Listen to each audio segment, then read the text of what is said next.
오늘도 힘든 시간이 이어지고 있는 가운데 인사를 드려보고 있는 크립토 마토입니다. 보시다시피 장세가 좋지 않습니다. 달러는 큰 변동성을 보여주고 있지 않은 가운데 모든 자산들 일제히 하락하고 특히 미국 증시 같은 경우는 가파른 하락세가 이어졌는데요. S&P 500 같은 경우는 4,000포인트 선을 내주고 말았습니다. 나스닥 같은 경우도 계속해서 하락을 맞이하고 있는 상황 속에서 비트코인 같은 경우도 2만 달러를 내준 후에 약간 반등을 하긴 했었으나 계속해서 무시무시한 하방 압력이 가해지고 있는 상황, 이 위기를 벗어날 수 있는 방법은 없는 것일까? 쉽지 않은 요즘, 오늘은 어떤 소식이 나왔는지 일단 계속해서 살펴보도록 하겠습니다. 자, 독일, 최근에 에너지 가격이 폭등한 나라 중에 한 곳이죠. 인플레이션이 두 달 만에 다시 7.9%대까지 올랐다라고 하는데, 자, 에너지 가격이 전년 동기 대비 35.6% 급등하고 식품값이 16.6% 상승했는데 인플레이션이 7.9%밖에 안 돼? 뭔가 좀 이상하죠?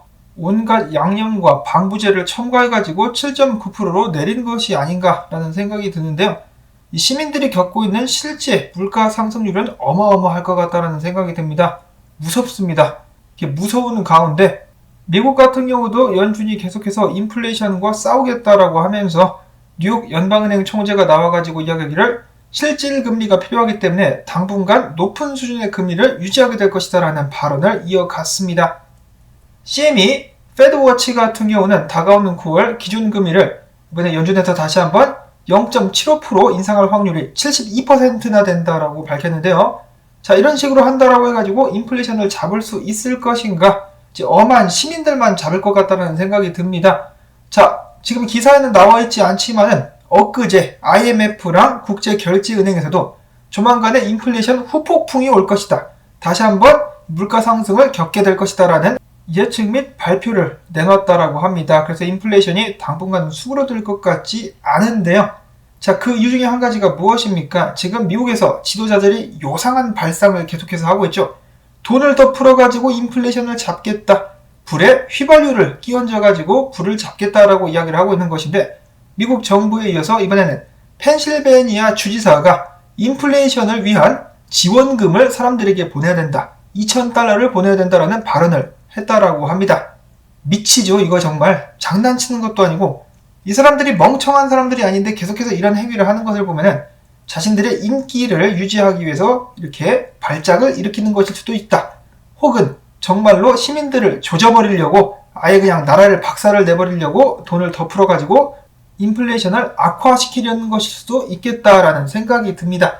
자, 이런 식으로 가면은 미국 시민들 정말 힘들어지죠. 지금 저축 계좌도 돈이 나가지고 이 퇴직금을 일찍 끌어다 쓰는 미국 시민들이 많이 늘어나고 있다라고 하는데요. 이러다가 미국 증시는 증시대로 개판이 되고 물가는 물가대로 오르면서 정말 이 꿩 먹고 알 먹고가 돼야 되는데 꿩도 놓치고 알은 깨트리는 그런 상황이 오게 되지 않을까 우려가 됩니다. 자, 이런 상황 속에서 국제투자은행인 UBS 같은 경우는 연준이 내년 중순까지 매파적인 아가리 털기를 이어가게 될 것이다 라는 발언을 했는데요. UBS의 최고 관리 투자 책임자는 이야기합니다. 이 연준이 올해 기준금리를 1% 이상 더 향상시킬 가능성이 높다. 자, 그러면 어떻게 되겠습니까? 미국 증시가 더욱더 크게 빠지면서 암호화폐들도 더 얻어 터지게 되지 않을까? 불안감이 도는 가운데 JP모건의 수석 전략가는 나와가지고 기술주를 피하고 암호화폐를 팔아라 라고 이야기를 했다고 합니다. 추가적인 하락이 올 수 있으니까 탈출하라라고 이야기를 하고 있는 것이죠. 그러면서 그는 이야기하기를 지금 상황에서 가장 이상적인 포지션은 저평가된 기업을 찾는 것이라고 이야기를 했는데 그게 말처럼 쉽냐 임마? 자, 그리고 얼마 전에 JP모건에서 또 유명한 무슨 글룸가 머신인가 하는 그 분석가 같은 경우는 지금이 매수 시점이다라고 이야기를 하기도 했었죠. JP모건도 개판이네요. 이 자식들 다 잘라버려야지. 다음으로 해서는 본격적인 비트코인 관련된 소식.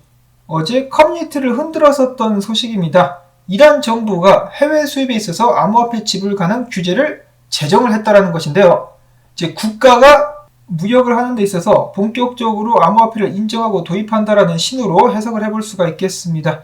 이란의 산업부 장관은 이야기하기를 산업부와 이란 중앙은행 간의 합의하에 현지 비즈니스맨들은 미국 달러나 유료화 대신 암호화폐를 사용해서 자동차를 수입할 수 있게 되었다라고 합니다. 자, 이란 같은 경우는 지금 달러 거래가 중지되면서 많은 타격을 받았었는데 암호화폐를 통해서 상황의 반전을 꾀하겠다. 자, 그러자 러시아도 나섭니다. 러시아 측에서도 이야기하기를 국경 간의 지불을 위한 안전한 수단으로서 암호화폐 도입이 필요하다라고 러시아의 총리가 이야기를 했습니다. 그는 덧붙이기를 암호화폐 결제는 지속적인 상품 수입과 수출 중단 없는 지불 보장을 위해서 반드시 필요하다라고 이야기를 한 것인데요. 미국 달러에 대항하고자 하는 나라들이 암호화폐 쪽으로 계속해서 방향을 틀고 있는 모습들이 보여지고 있습니다. 그리고 이러한 움직임에 가담하려는 나라들도 늘어나고 있는 것 같은데요. 최근에는 이 튀르키예가 브릭스에 참여하는 것에 대해서 많은 관심을 보이고 있다라고 하죠. 자, 그래서 반달러 연합체가 계속해서 커져가고 있다라는 것을 알 수가 있겠습니다. 자, 다음으로는 인도네시아에서 가장 큰 기술 회사가 암호화폐 거래소를 인수함으로써 비트코인과 암호화폐 시장에 발을 디뎠다라는 소식이 나왔는데요. 해당 회사의 이름은 GOTO라고 합니다. 고투인지 고토인지 모르겠지만 아무튼 암호화폐 시장에 본격적인 진출을 선언했다라고 하고, 다음으로는 브라질의 거래소 디기트라가 나스닥과 파트너십을 맺고 브라질 기관 투자자들을 위해서 비트코인 거래 서비스를 지원한다라는 소식이 나왔습니다. 이어서는 비트코인 약세와 함께 수모를 겪고 있는 GBTC 마이너스 프리미엄이 33.3%까지 떨어졌다라고 합니다. 엄청난 이 할인 가격이라고 볼 수가 있겠죠. 비트코인을 좀 더 싸게 사고 싶은 사람들은 GBTC를 매입을 하면 되겠다라는 생각이 듭니다.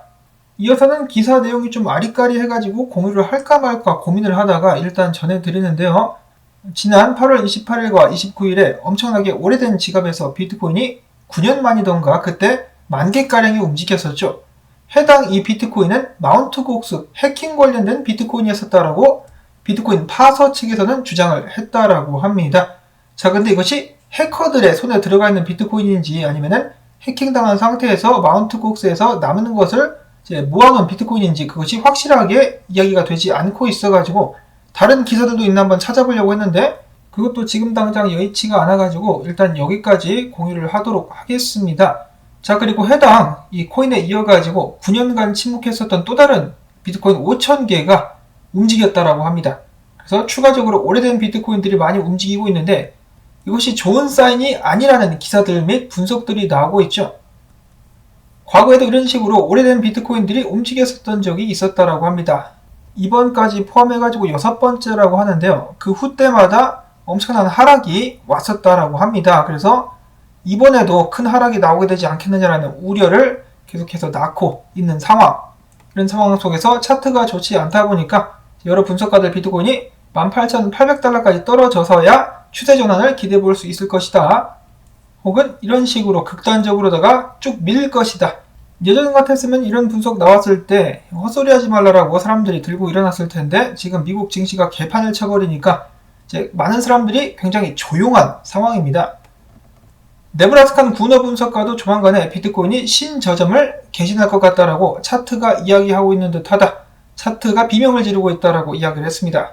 전체적으로 지금 암호화폐 시장 그리고 미국 증시 분위기가 좋지 않다. 그리고 이제 내일쯤 해가지고 월봉 마감이 이루어지게 될 텐데요. 월봉이 아주 못생기게 마감이 되면서 2만 달러 아래에서 마감을 해버리면은 추가적인 하락 나오게 될 가능성이 커질 것 같습니다. 굉장히 무섭고 위태위태한 상황인데, 자, 미국 중간선거를 위해서라도 펌핑 한번 안 주나요? 이거 참 답답한 그런 현실입니다. 자, 이런 상황 속에서 위기를 타개하기 위해서 저스틴선의 트론 같은 경우는 조만간에 트론을 대량 소각하겠다라고 밝혔습니다.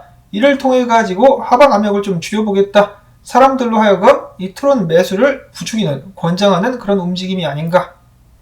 다음으로는 파산한 암호화폐 헤지펀드 3AC, 3에로즈 캐피탈 주소로 무려 이더리움 1035개나 흘러 들어갔다라고 합니다. 굉장히 불안하죠. 파산한 회사 주소로 흘러 들어간 이더리움. 이것도 이대로 시장에 던져지는 것은 아닌가. 아하, 이거 참. 자, 다음으로는 국내 소식 몇 가지가 있는데요. 부산시가 바이낸스에 이어서 이번에는 FTX 거래소와 함께 업무 협약을 체결했다라고 합니다. 그래서 부산시는 FTX로부터 기술과 인프라를 지원받게 될 것이라고 하며 부산 지역 대학들과 연계를 시켜가지고 또 블록체인 특화 교육까지 실시하게 될 것이라고 합니다. 자, 부산시의 학생들은 정말 좋겠습니다. 부산시 같은 경우는 바이낸스와 FTX 양다리를 동시에 걸쳐가면서 엑기스만 쪽쪽 빼먹는 아주 그냥 영리한 모습을 보여주고 있는 가운데 정말 또 어처구니 없는 기사가 나왔죠. 대한민국 사기꾼들의 천국이라는 오명을 지니고 있는 나라인데요. 이번에는 가짜 암호화폐 선물 거래소를 만든 놈이 잡혔다라고 합니다. 유튜브 광고까지 때려가지고 조회수가 1000만 회를 넘겼으며 관련 피해자는 900여 명, 피해액은 수십억 원에 이를 것으로 추정이 된다라고 합니다. 이 사기꾼은 주장하기를 코인 전문가 30여 명의 투자 방식을 인공지능화해가지고 프로그램으로 만들었기 때문에 투자금을 잃을 일은 절대로 없다라고 이제 과대 광고를 때렸다라고 하네요. 근데 이 또라이지만은 굉장히 대단하다는 생각이 드는 것이 가짜 코인을 만들어서 사기치는 시대는 지났다. 이제는 거래소를 통째로 가짜로 만들어가지고 사람들에게 사기를 치고 있습니다. 정말 무시무시한데요. 저 같은 경우도 아직도 연락이 옵니다. 이런저런 거래소에서 이제 세계적으로 인정받는 선물 거래소인데 광고 좀 해달라. 광고해주면은 뭐 돈도 주겠다 뭐 이런 식으로 이야기를 하는데 저는 일단은 다 거절을 하고 있습니다. 사기꾼들이면 어떻게 해요? 그리고 선물 거래 같은 경우는 너무 살벌해가지고 저는 절대로 일반 투자자들에게는 권유를 하고 싶지가 않습니다. 저도 호기심에 종종 하긴 합니다만은 할 때마다 와 내가 지금 이걸 왜 하고 있지? 라는 생각이 들 정도로 유혹도 심하고 위험하기 때문에 정말 마음 단단히 먹고 공부하시고 들어가실 거 아니라면 손도 대지 않으시기를 말씀을 드리며 마지막으로는 제 채널이 최근에 공격을 좀 받고 있죠. 이상한 이 장파 머시기인가 프로그램을 돌려가지고 유튜브 가짜 아이디 수십 개 수백 개로 댓글을 막 달고 있습니다. 일단 급한 대로 금지어 지정을 해놓긴 했는데요. 이런 식으로 달려들면 어떻게 대응해야 될지 깝깝한데 절대로 이런 광고글에 속지 마시기를 바라면서 오늘 영상 여기서 마무리를 짓도록 하겠습니다. 오늘도 도움되셨다면 광조댓 힘든 시기에도 광조댓 광고 봐주기, 좋아요, 댓글 남겨주기 오늘도 광하게 부탁을 드리면서 저는 다음에 새로운 소식 가지고 인사를 드리도록 하겠습니다. 안녕히 계십시오.